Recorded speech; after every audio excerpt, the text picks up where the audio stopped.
మహిళల సాధికారతను రాష్ట్ర అభివృద్ధికి పునాదిగా భావితరాల భవిష్యత్తును దృష్టిలో భావిస్తూ కూటమి ప్రభుత్వం ఈ బడ్జెట్ లో మహిళలకు ప్రత్యేక ప్రాధాన్యత ఇచ్చింది అధ్యక్ష.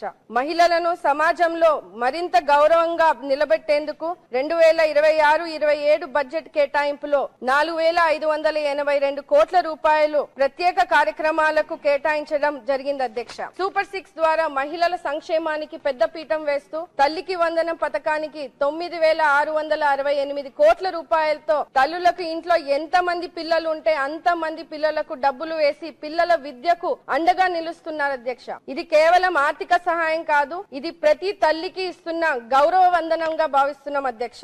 ఆనాడు మహిళల కన్నీళ్లు తుడవడానికి దీపం పథకం ఇచ్చి ఈ రోజు దీపం 2 పథకం కింద 2,600 కోట్ల రూపాయలు కేటాయిస్తూ ఏడాదికి ఉచితంగా 3 గ్యాస్ సిలిండర్లు ఇచ్చి మహిళలకు వంటింటి కష్టాలను దూరం చేసింది కూడా మన ముఖ్యమంత్రి వర్యులు నారా చంద్రబాబు నాయుడు గారు, కూటమి ప్రభుత్వం అధ్యక్ష. శ్రీ శక్తి పథకం కింద మహిళలకు ఉచిత బస్సు ప్రయాణం కోసం 1,420 కోట్ల రూపాయలతో కేటాయించడం జరిగింది అధ్యక్ష. మహిళలకు కేవలం ప్రయాణ సౌకర్యమే కాదు, ఇది స్వేచ్ఛకు ఒక పాస్పోర్ట్ లాగా అధ్యక్ష.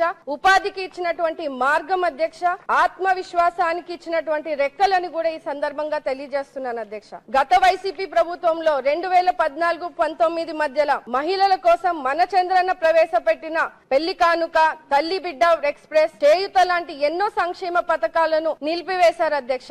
ఆర్టీసీ ఛార్జీలు కూడా పెంచి రాష్ట్ర మహిళలను పట్టించుకోకుండా మహిళా సంక్షేమాన్ని గాలికి వదిలేశారు అధ్యక్ష. మన కూటమి ప్రభుత్వంలో మహిళలకు సామాజిక, ఆర్థికంగా, ఆరోగ్య పరంగా అలాగే రాజకీయ భద్రతకు కలిగిస్తూ ఈ 4 స్తంభాలపై మహిళా సాధికారతకు నిర్మించడం రాష్ట్ర మహిళల తరఫున మన ముఖ్యమంత్రి వర్యులకు ధన్యవాదాలు తెలియజేస్తున్నాను అధ్యక్ష.